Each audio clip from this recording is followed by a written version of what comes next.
Now, A Nightmare on Elm Street is a 1984 horror movie that tells the story of how a once dead child murderer is brought back from the dead to get revenge on the parents who murdered him by killing their teenage children in their dreams. So, why should you watch this movie? Reason number one, Tina Gray. Now, when teenager Tina Gray is killed in her dreams by a mysterious figure, her boyfriend and hothead Rod Lane is accused of her murder. And I mean, she's cut up and drained of her blood with no one in the room but Rod himself. But Rod is claiming his innocence. However, the cops don't believe his story of a phantom invisible killer. So what's going on? Reason number two, Rod Lane. Now, Rod Lane is the hothead and oftentimes jealous boyfriend of murdered girl Tina Gray. Now, to his friends, Rod is a good guy. To the adults, Rod fits the profile. I mean, he hates school, is a degenerate, and he is a rough around the edges punk kid who dresses like a biker. Now, when Rod is accused and arrested for Tina's murder, it appears that he's the killer, until Rod himself is killed in a jail cell. But get this, by a seemingly invisible phantom killer.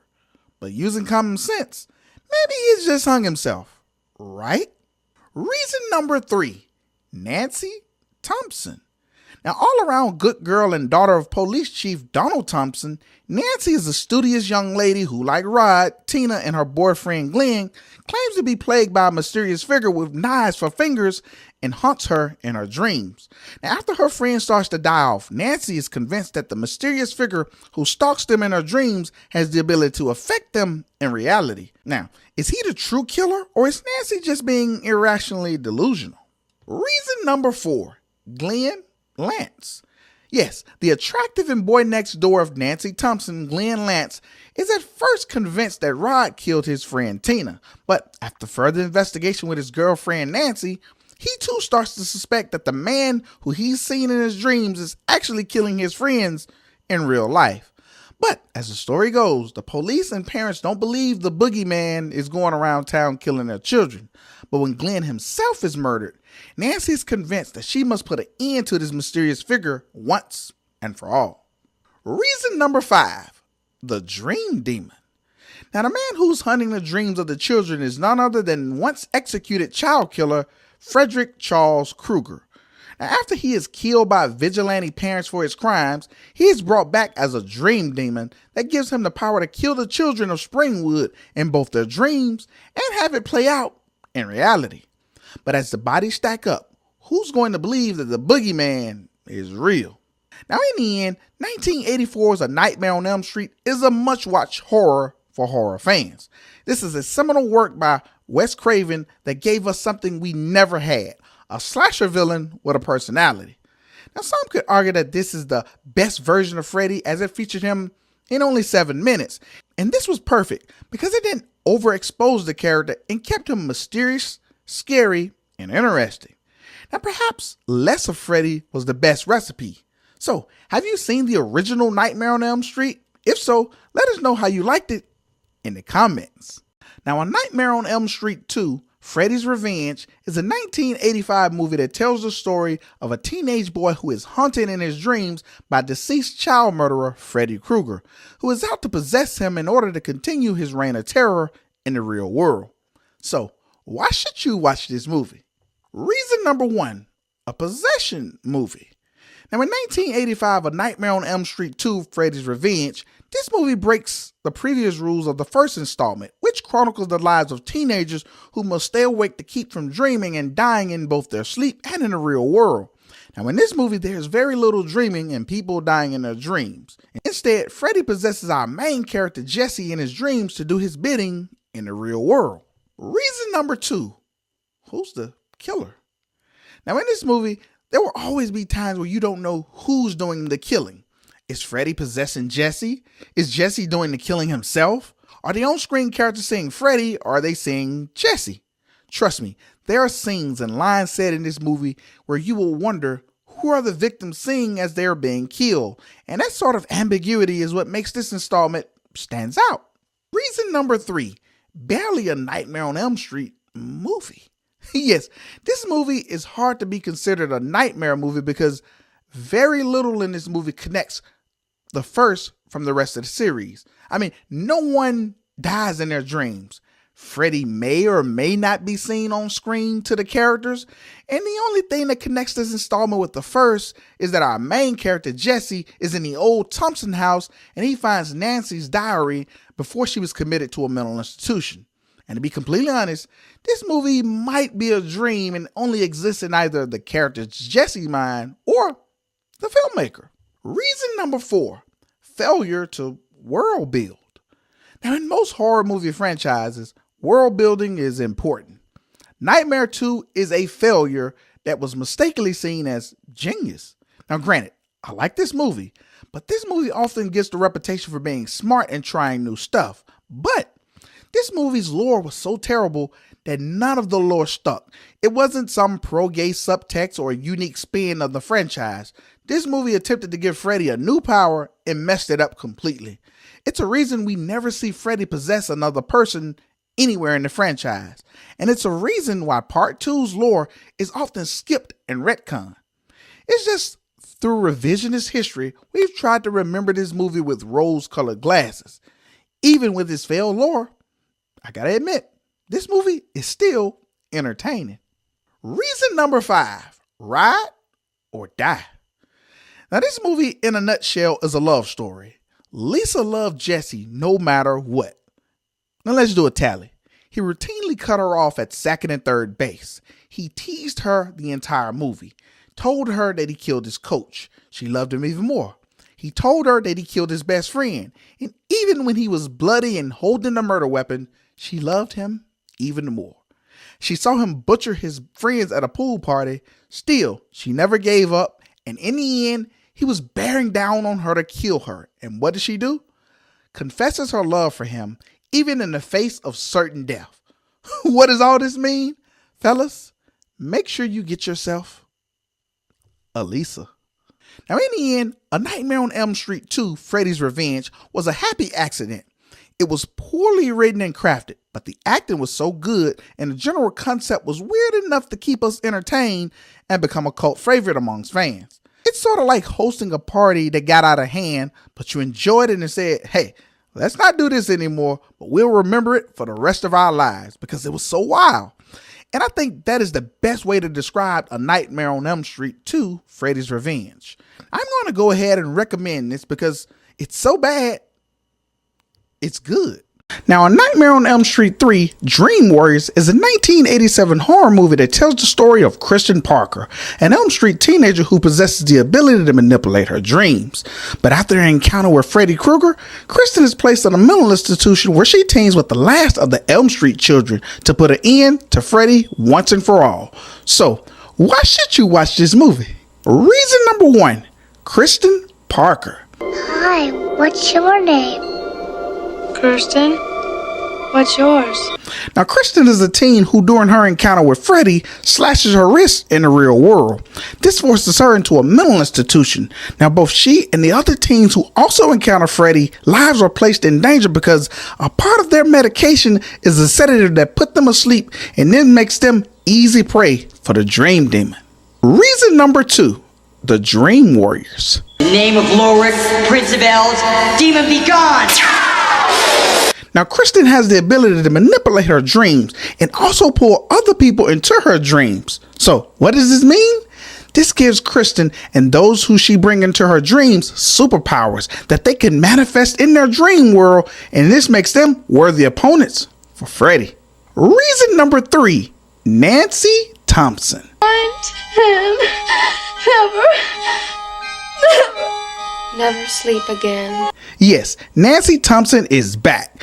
The original Freddy nemesis returns, but this time as a consultant to the Elm Street teens' doctor. So Nancy, having dealt with Freddy and has gotten her PhD in psychology and dreams, is just the expert needed to help Kristen and the Dream Warriors take down Freddy once and for all. Reason number 4, Donald Thompson. Well, if it isn't my little girl. The father of Nancy, Lieutenant Donald Thompson, is the last surviving member of the parents who killed Freddy after he got off by a legal technicality during his human time as the Springwood slasher. Now, after witnessing his ex-wife being killed by an evil presence, he rejected the idea that Nancy and her friends were being targeted by a resurrected Krueger. But unable to come to terms with this reality, this caused a strain on both he and Nancy's relationship, and he became an alcoholic and lost his job. But when Nancy and Dr. Neil Gordon asked for his help, the distraught and confused former cop tries to help kill Krueger, even if he doesn't quite understand what he's up against. Reason number 5. Freddy's back. Freddy's home. The Nightmare Demon returns to face off against Nancy and the Dream Warriors. And though they now have special abilities to make life a little bit more difficult for him, something's different. Yes, Freddy is much more stronger than previously expected since he and Nancy's first encounter. Freddy has racked up a high body count, and the souls of the victims has made him much more powerful. He's faster, stronger, more durable, and has a greater grasp of the dream world. And all bets are off. Now in the end, A Nightmare on Elm Street 3 Dream Warriors is a much needed return to the type of movie we remember from part 1. Let's get high. With Wes Craven back at the helm of this installment, this also means a return to its former glory for Freddy. Sorry, kid. I don't believe in fairy tales. And by adding the Dream Warriors to even the playing field, this movie raises the stakes and allows the movie to flesh out more of the Springwood characters even more. Now we learn more about Freddy and his motives for killing. And quite frankly, this is where the Freddy lore takes a huge leap forward and puts the franchise back on track. Can I ask you something? Certainly. Who gives a fuck what you think? Now I highly recommend watching this one because it's basically part 1 but on steroids. Now, A Nightmare on Elm Street 4, The Dream Master, is a 1988 horror movie that tells the story of how child murderer Freddy Krueger returns from the dead to get revenge on a group of supernaturally gifted teenagers who stopped his initial reign of terror. Krueger! Well, it ain't Dr. Seuss. So, why should you watch this movie? Reason number 1, The Dream Warriors. Hi, guys. Now, the Dream Warriors are a group of teens who can manipulate their nightmares to give themselves powers to fight off the dream demon, Freddy, who hunts them in their nightmares. You see, in the previous film, these teens were able to stop Freddy and kill him. And though he was able to kill off some of them, still they were successful in stopping him from taking innocent lives. You shouldn't have buried me. I'm not dead. Reason number 2, Freddy's powers. Your shift is over. Now, Freddy Krueger is a child murderer who was killed by the parents of his victims after he got off due to a legal technicality. But he later returned as a dream demon who hunts his killer's children in their dreams. And if he kills them in their dreams, they die in real life. Now, as noted in the previous movie, the more Freddy kills, the more powerful he gets. And at this point, he's racked up a very high body count. Tell him Freddy sent you. Reason number 3, he kills them all. How's this for a wet dream? Yes, in this movie, Freddy finishes the job. He stalks, he hunts, he kills all of the Dream Warriors, including Kristen Parker, the most powerful of the bunch. You see, Kristen's power is that she can pull others into her dreams, and this allows her to some of the best of the Dream Warriors to kill Freddy. But clearly, she's his greatest threat. But when Freddy kills Kristen, it appears that his mission is accomplished. But no, he still has an appetite for blood and revenge. Bring me more. Reason number 4, the Dream Master. Oh, God. I brought Sheila in like Kirsten did with me. Now, due to Freddy's bloodlust, he finds a new crop of teens to kill by gaining access to Kristen's best friend, Alice Johnson. Now, because Alice was pulled into Kristen's dream at the time of her death, she developed Kristen's power. This makes her both useful for Freddy and a worthy adversary. She now gives Freddy access to more Elm Street victims, and by having Kristen's power, killing Alice won't be easy. What's happening to me? Reason number 5, Freddy's killing spree. Now, Now, throughout this movie, Freddy goes on a killing spree. He eliminates and murders nearly all of Alice's friends and associates. So with each kill, he gets that much stronger. But unbeknownst to him, with every kill he makes, Alice takes a vital skill from that person. If they are physically strong in real life, she develops that power in the real world as well as in the dream world.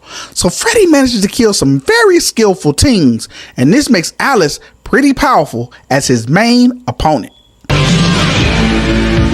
Fucking A. Now in the end, A Nightmare on Elm Street 4, The Dream Master, is a blast. It's fun, scary, and it world builds.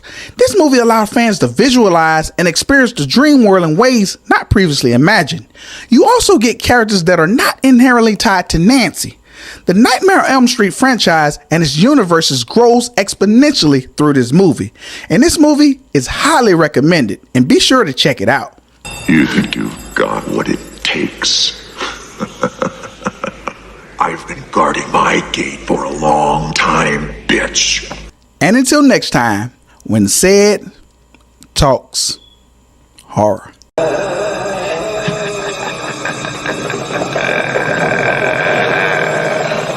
Now, A Nightmare on Elm Street 5, The Dream Child, is a 1989 horror movie that tells the story of how Freddy Krueger is able to come back once again using the dreams of a baby. It's a boy! So, why should you watch this movie? Reason number 1, Alice Johnson. He gets in through my dreams somehow. And I thought I could control it, but something's changed, and I don't know what he'll do next. Now, the movie starts off with a sex scene. No, I'm not talking about a dirty 15 to 30 second throwaway sex scene, but no, a near 4-minute sex scene during the opening credits. Now, true to the Nightmare on Elm Street franchise, this scene plays heavily into the plot of this movie. Now, we get extreme close-ups of what appears to be Alice and her boyfriend Dan doing the things that couples do. But afterwards, we get a nude after-sex shower scene with Alice. Now, if this seems like they're going for low-hanging fruit, just wait. You see, while in the shower, Alice is attacked by Freddy in the shower, nearly dying. So she wakes up, but is vaulted then into another dream while awake,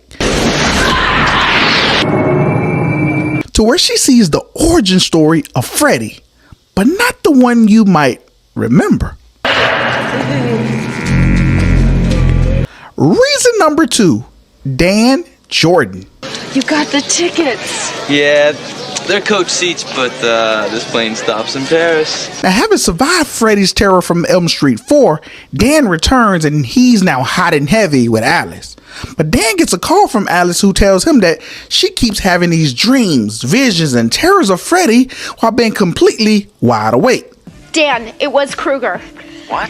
It happened while I was awake. Do you understand what I'm saying? But for some reason, Alice is in a perpetual dream state all during the day, and this makes her an easy target for Freddy. But while on his way to see Alice, Dan is attacked by Freddy and killed in by far one of the most graphic kills in the Elm Street franchise. I'm calling about my wayward ex-son Daniel, who's been acting like an ungrateful, unmanageable dickweed ever since he was seduced by that bimbo slut whore Alice. Mom? Now, if you watch this movie on its first release, this kill had to be cut. They would only re-release this movie on VHS, which had the full kill scene. But the most important part of this scene is that Dan is attacked, not being that he went to sleep behind the wheel or anything, but because of Alice's perpetual dream state. Because Freddy can kill anyone he wants using his new method. Alice, wanna make babies? Reason number 3, Jacob Daniel Johnson, aka Jacob. Really? I've always loved that name. Now, Jacob is the key to the plot of this movie and also serves as the inspiration of the film's subtitle. Now, Jacob is the product of Dan and Alice's opening credit sex scene. And because unborn babies can spend 75% of their day in a dream state, this gives Freddy the opportunity to utilize Alice's unborn child to manipulate both his powers as well as Alice's against anyone he sees fit. Now, this means that Freddy can now enter into Jacob's dreams, use Alice's ability to pull people into dreams, and once they are into the dream world, they become easy prey for Freddy. Reason number 4, Amanda Krueger. Amanda Krueger was part of a religious order that ran that asylum in the 1940s. She was raped by lunatics. Now, if you don't know by now, Amanda Krueger is the mother of Freddy, but this movie goes deep into the backstory more so than the previous movies, who tells us more about his exploits as a Springwood slasher. And had the baby there. That baby grew up to be Freddy Krueger. But in this film, we learned that Amanda Krueger was a young nun who went by the religious name Sister Mary Helena, who took care and sought after the mentally ill.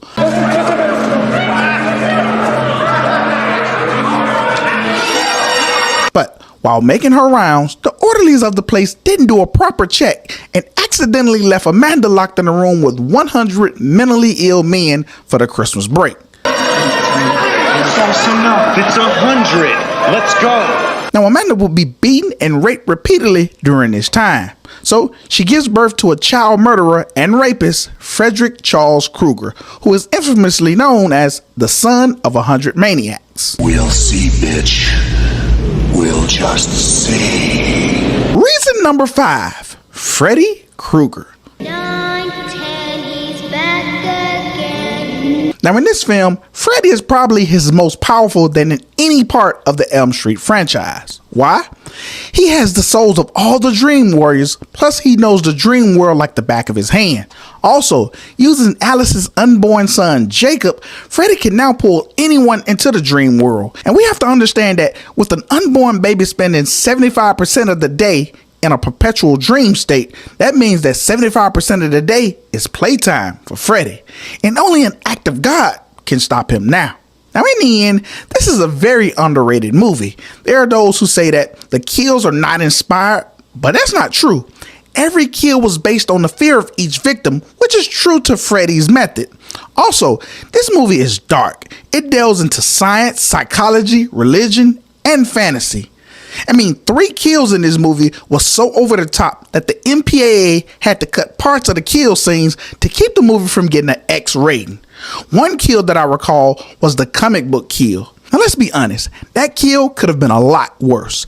And I think we would see this sort of kill fully realized in 1995's Tales from the Hood. But yeah, go and watch this movie. Every town has an Elm Street. Now, Freddy's Dead, The Final Nightmare is a 1991 horror movie that tells the story of dream monster Freddy Krueger, who has finally killed all the children of his hometown and now seeks to escape its confines to hunt fresh prey.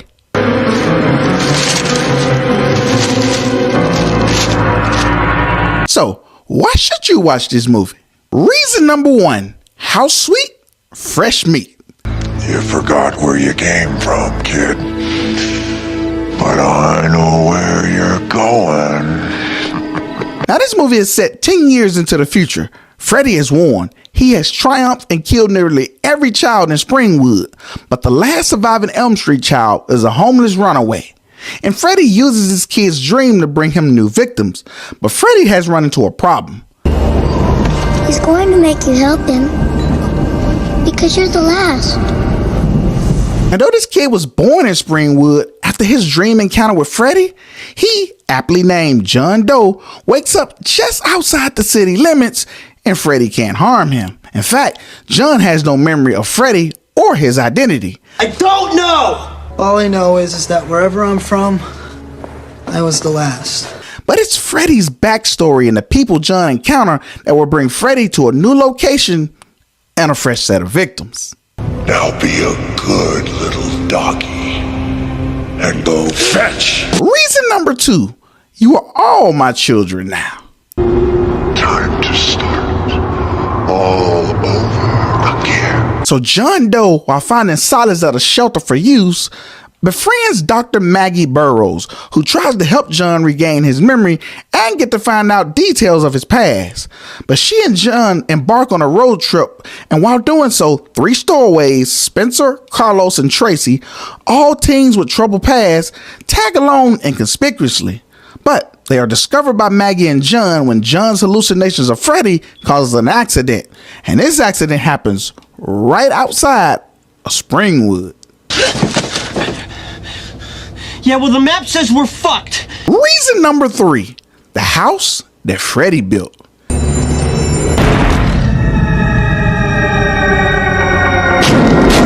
Now, needing a place to stay, Dr. Maggie attempts to help John find answers in Springwood, and the group of teens take up shelter at an abandoned 1428 Elm Street house.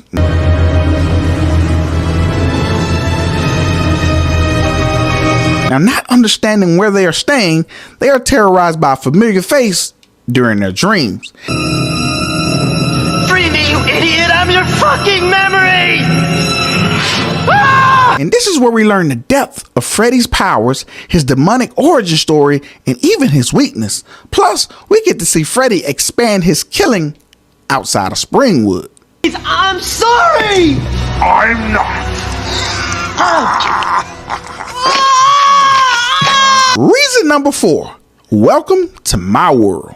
Might be your dream, but it's my rules. Now, it is through Doc, which is a dream expert and confidant of Dr. Maggie, that we learn that Freddy can be killed by pulling him into the real world. Now, you've got to be holding him to carry him out. Once he's entered into the real world, he can feel pain and die just like a normal human being. I forgot how much it hurts to be human. But the problem with that is it's easy in theory, but much more difficult in practice. Now, he's going to try and trick you just like he tricked Tracy. Now, he's going to try to use your eyes to fool you. So Freddy is currently at a point to where he's mastered the dream world, and finding the right methods to get him into the real world are much harder to pull off. Sticks and stones may break my bones, but nothing will ever kill me. Reason number 5, Freddy's dead. Believe me. Come to Daddy. Now, it is no surprise that during the initial release of this movie, this was expected to be the final movie in the Elm Street franchise. So killing him, which is Freddy, was a top priority. And I don't think this is much of a shock that he dies in this movie. It's who kills him that is the shock. Because just before John dies, Freddy reveals to him that his child was a girl, and that girl was Dr. Maggie. Catherine. And Freddy was just using John to lure her to him. Do you think I'm your daddy? Now, once he has Maggie, Freddy will use Maggie to expand his killing stage. This means that Freddy will be able to go outside of Springwood to kill his victims. They took you away from me, but I made him pay. But Freddy's plan doesn't work out, as it is Maggie who finally ends Freddy. Happy Father's Day. Now, in the end, Freddy's Dead, the final nightmare, was seen as a mixed bag, but I actually enjoyed it. I think this movie has the most powerful version of Freddy. His makeup in this movie, outside of the one in Freddy vs. Jason, is the best work they've done. And I think the story itself is one of the better written stories in the Elm Street franchise. The idea that we get a world where Freddy has won and killed all of his victims is dark and bleak. But for some reason, due to the infusion of comedy, this movie didn't seem dark at all. Now, it should have been much better than what we got. This should have been the most scariest version of the character. Though this isn't my favorite Elm Street title, I still recommend that you watch this movie. Freddy's dead. Dylan, what's the matter? Dylan, stop it. You're scaring me.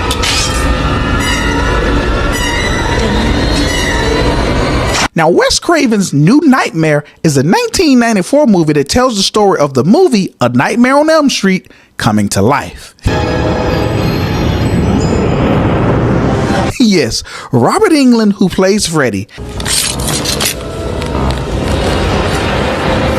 Heather Langenkamp, who plays Nancy, What the hell is going on, Nancy? Why are you calling me Nancy, John? Why are you calling me John? And even Wes Craven, who wrote the movie, Whether or not you're willing to play Nancy one last time, are all affected by a demon entity masquerading as Freddy Krueger, whose #1 goal is to merge the movie with real life.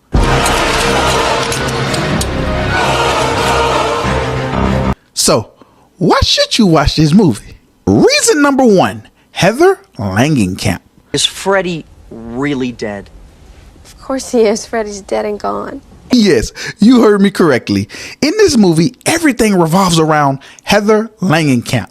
You played that girl in that movie with the guy with the... This movie has Heather, the actress, playing a fictionalized version of herself. Freddy's got my baby! He's got my Dylan! Miss Langenkamp! Miss Langenkamp! I suggest you go home and get some rest. And after being stalked by an anonymous person, Heather starts to receive creepy phone calls and visions of something like Freddy. Hello? 1, 2. But except it's not Freddy, and she just chalks it up to being some sort of stalker who is being cruel. Leave us alone, you son of a bitch! But when she loses her husband in a car accident in the exact same way she did in her dreams, she soon realizes that something more is at play.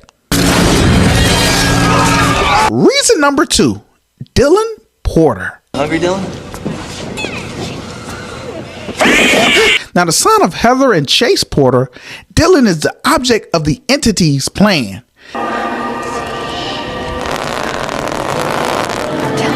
Watching this. And by using Dylan, the entity will use the face of Freddy Krueger to instill fear into Dylan.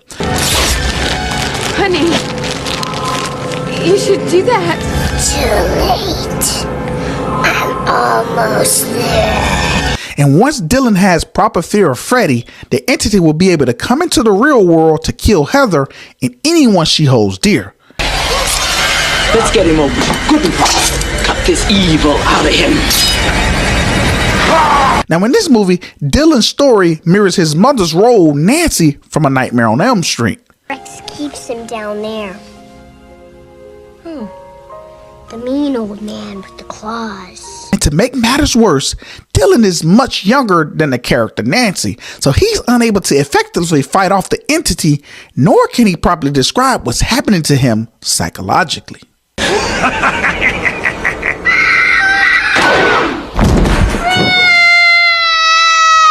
Reason number 3, Wes Craven. every so often they imagine a story good enough to sort of catch its essence, and then, for a while, it's held prisoner in the story. Like the genie in the bottle. Exactly. Now, just like Heather Langenkamp, Wes Craven plays Wes Craven, the creator of the Elm Street films, which is a fictionalized version of himself. I'll tell you what the nightmare's about so far. It's about this entity, whatever you want to call it. And in this movie, Wes is writing a new sequel to the Elm Street series. And after Freddy's dead, the final nightmare, he's being influenced by the demon entity to resurrect Freddy. You're saying Freddy is this ancient thing. Right. Current version. But the more pages of this script Wes writes, the more the entity gets his power. Sort of gotten used to being Freddy now, and he likes our time and space, so he's decided to cross over. And like all other Elm Street films, Wes only writes when he has a bad dream. Actually, there is a person in the dreams, sort of a gatekeeper, so to speak. Somebody that Freddy has to get by before he can come through into our world. So the entity is making Wes have nightmares so that Wes can finish writing the new script. I dream a scene at night, I write it down in the morning. Beyond that, your guess is as good as mine where it's going. And with the entity itself controlling the script, the only person who can stop the entity is Heather Langenkamp. And there's somebody who can stop him. She must be willing to allow the entity to merge the movie with reality. It was Nancy, Wes. It's not me. Yeah, but it was you that gave Nancy her strength. This means that in order to stop the entity, she must be willing to play Nancy Thompson one last time. So in order to get out, he's got to come through you. And it's inevitable that he's going to try to do that at your most vulnerable points. Reason number 4, Robert Englund. If there's anything I can do, Heather, anything. Thank you, Robert. Now, Robert Englund, the face of Freddy Krueger in the Elm Street films, is also being affected by the entity. Let me get this straight. You're having nightmares about Freddy, as in me. The entity is using Robert's suppressed guilt of playing such a hideous character on screen and bringing real life terror into people's lives, mainly children's lives. He's Darker. More evil. Yeah. How did you know? Now, if the entity can cause Robert to relinquish possession of playing Freddy, then the entity can be Freddy for all of eternity. Oh yeah, as far as Dylan trying to reach God, whatever that means.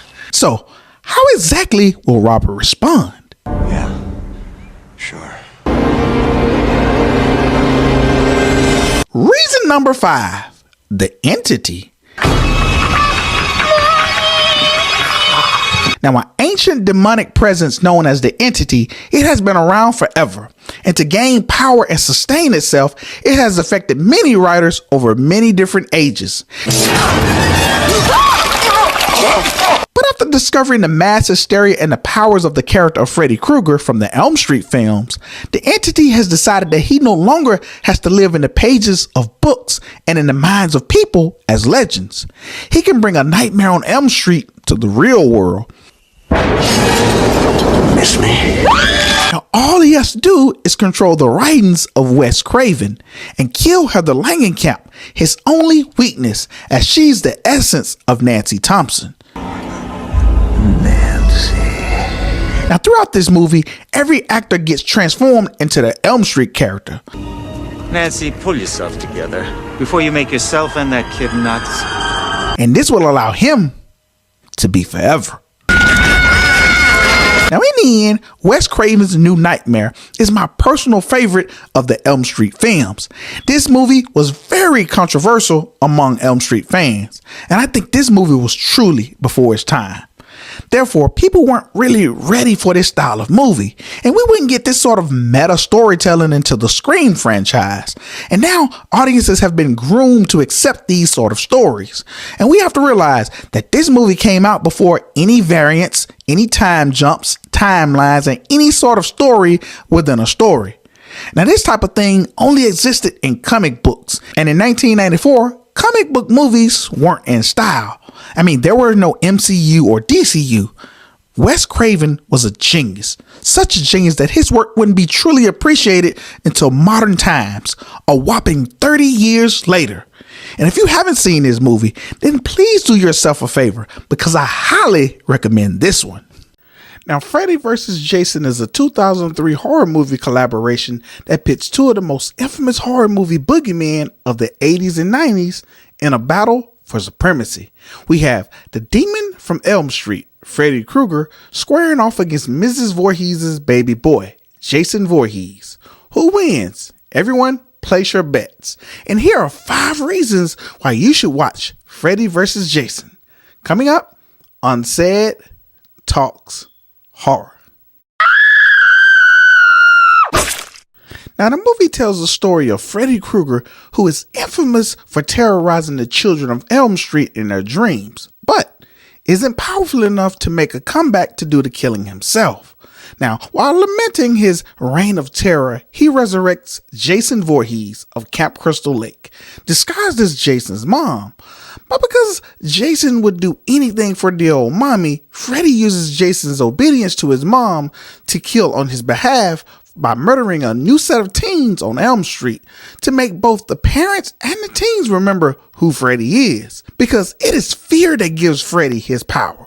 But since the parents of Springwood has found a way of keeping their children from dreaming about as well as no longer remembering who Freddy is, and by nature they have no fear of Freddy, and without that fear, Freddy can no longer harm the children of Elm Street. But when Jason goes on a killing spree and refuses to stop killing, the children of Elm Street are now afraid of Jason and not Freddy. Now, this makes Freddy angry with Jason, and he plans to end him.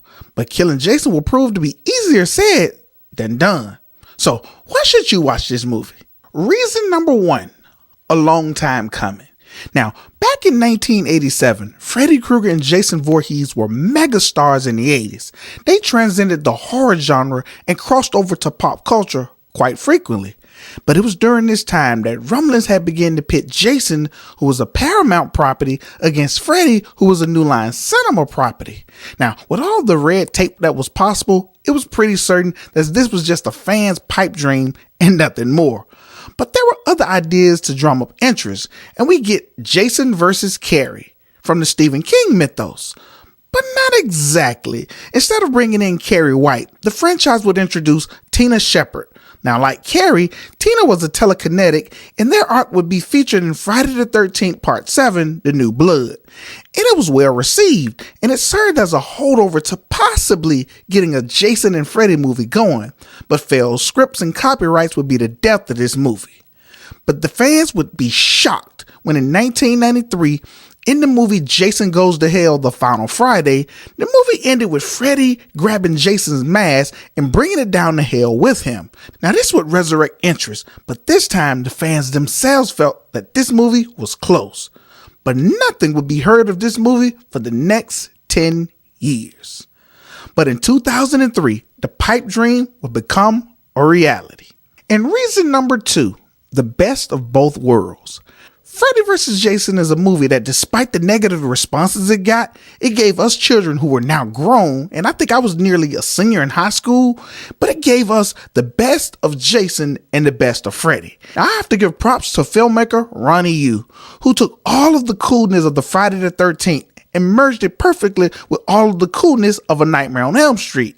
That meant you had the hot women, the sex scenes, the nudity, and the insane brutality of a Jason movie. And then you had the surrealness, the crude jokes, the set pieces, and unpredictability of a Freddy movie. And nothing else really mattered. And reason number 3, it opened doors for all team-up movies. Yes, now Freddy vs. Jason made it possible for many movies in the future, including Alien vs. Predator, The Avengers, The Justice League, and the myriad of sci-fi originals that featured all of their Beast vs. Beast movies. Now sure, Freddy vs. Jason wasn't the first team-up movie, but in the modern era, they made it possible for companies to see that these movies could be profitable. It wasn't just two popular characters that happened to meet.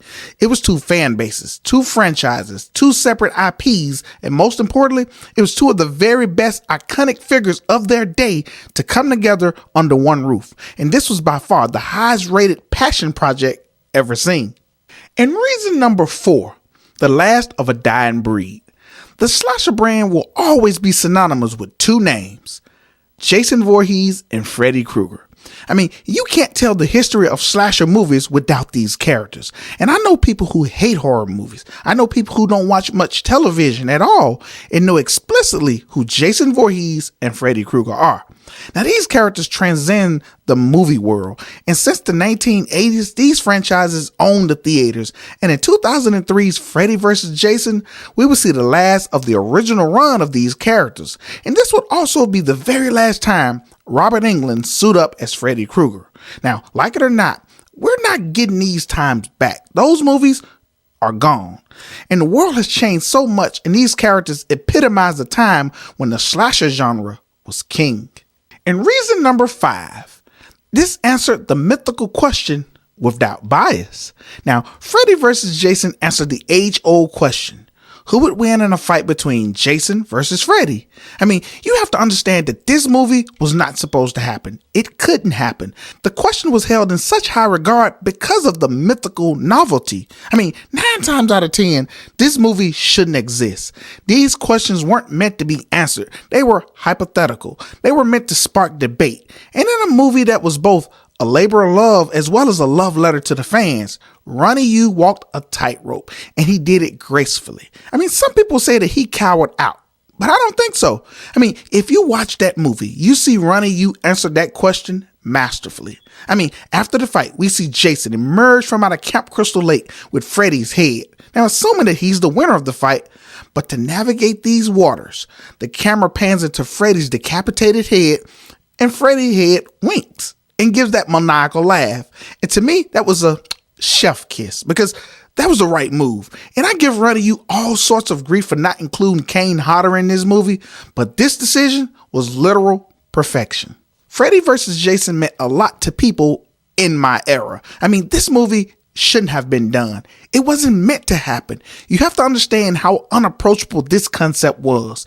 It was like watching a Justice League movie, and after killing Darkseid, you see in the midst of rubble, Goku holding a dead Master Roshi's body in his arms. I mean, understand the impact of something like that happening today.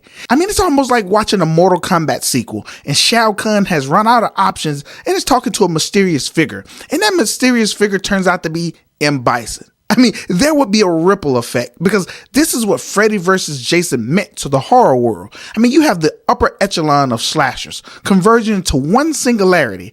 You have to understand that this movie didn't need to give us a tight script. You have to understand that this movie didn't need to give us the best and most likable characters. All we asked for was to give us a little bit of both worlds and bring us one final bloody fight. And this movie delivered in spades. Freddy vs. Jason is a masterpiece, and I reject any negativity, any negative nitpicking this movie has ever gotten. So go ahead and prove me wrong, because I got time today. I'm just glad you're safe.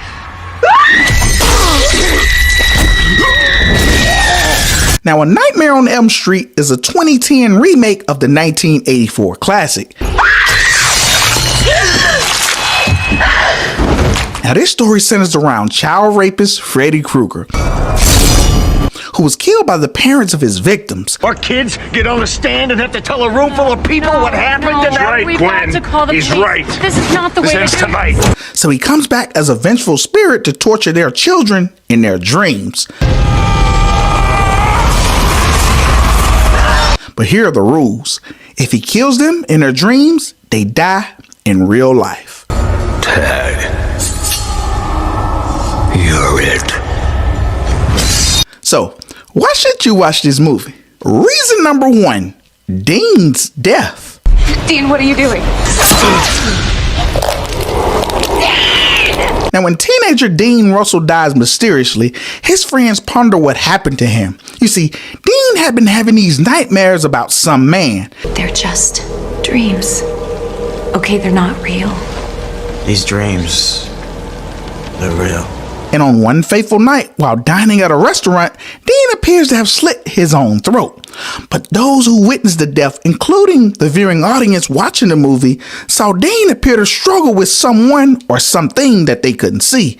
And right before he dies, he says, "You're not real." Dean, stop it. Now we the viewers see what really went down. It was Freddy, who had been stalking Dean in his dreams, was the one who was actually holding the knife, and it was him who actually killed Dean. You're not real. You're not real. You're not real. I am now. Reason number two, Dean's funeral. Today we are gathered and united for the tragic loss of a young man with so much life ahead of him. Let us pray. Now, while attending Dean's funeral, friends Nancy, Chris, Quentin, and Jesse sees a photo of them with Dean as children. You knew Dean that far back? I don't know how I'm in that picture. I didn't meet Dean until high school. But that's the problem. They've only known each other since high school. But apparently, they knew each other as children and somehow must have forgotten. So they seek answers from their parents and administrators, who are pretty hush-hush about things. But the more they find out, the more danger they put themselves in. Reason number three, Freddy Krueger, the groundskeeper. There was a man at the preschool. His name was Fred Krueger. Now there's a reason these teens' parents have been so secretive. It appears that they were all raped and sexually abused by Frederick Charles Krueger, who served as the gardener at Batham Preschool. He lived in the basement of the preschool, and you kids were his life. Freddy was friends to all of the children, and using his friendly and kind personality to befriend them, he would take them to his secret fun place, the school's boiler room. And then we started to notice things. Where he would do unspeakable acts, including murdering some. This led the parents of the children to chase him down and burn him alive.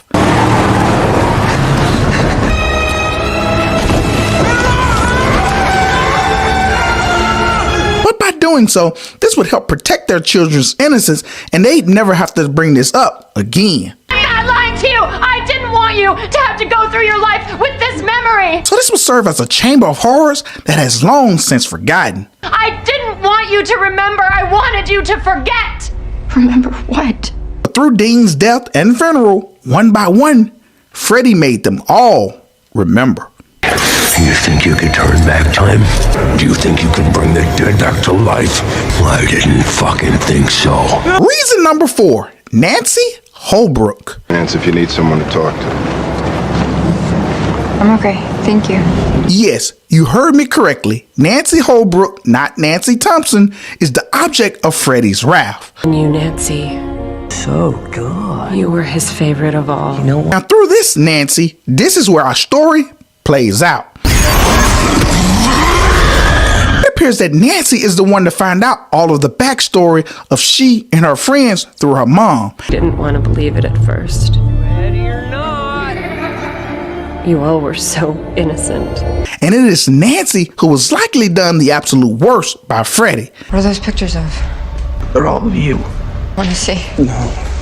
So this is heavily implied by her friend Quentin, because when he sees photos and writings of the human Freddy, he is not only speechless, but he also gets tears in his eyes based on what he sees. Oh, God. No. This is the movie's way of letting us know that Nancy was sexually abused the worst. Even when she faces off against the dream demon Freddy, he comments that she was his favorite. This dress was always one of my favorites. Reason number 5, not Robert Englund. Why are you screaming? I haven't even cut you yet. Now it doesn't take but a few seconds to see that the person behind the Freddy costume is no longer Robert Englund, who made the character iconic. Welcome to prime time, bitch! But instead, it is veteran actor Jackie Earle Haley. Did you know that after the heart stops beating, the brain keeps functioning for well over 7 minutes? And while Robert made the character Freddy what it is today, I really enjoyed Jackie Haley's version. We got 6 more minutes to play. Haley's version leaned into the pedophile side of things. Your mouth says no, but your body says yes. And there was just so many off-color and raunchy jokes that I believe that went right over people's heads. Now that you got me, what game do you want to play next? Fuck you. Ooh, sounds like fun. Plus, Jackie's smaller than Robert, so he looks like a frail little pervert as Freddy. You really shouldn't fall asleep in class. And Robert is like 6 foot, and Jackie is 5'5", and he does a certain shuffle when trying to stalk his victims. And he also has his hands behind his back as he's trying to bribe a child with candy. You look just as beautiful as ever. And that subtlety right there is just so on the nose for such a repulsive character. And for the role needed, Jackie Haley was the right guy. How's this for a wet dream? Now in the end, 2010's A Nightmare on Elm Street was a good movie, but it could have been great. How great? It could have truly challenged the 1984 original in being iconic. The problem with the 2010s version was that the filmmakers were their own worst enemies. The idea of making Freddy look like a real burn victim, in theory, sounded good, but the execution was terrible. Ready or not, here I come. Now, if Jackie Haley had a better look, he's rivaling Robert in this movie, no doubt about it.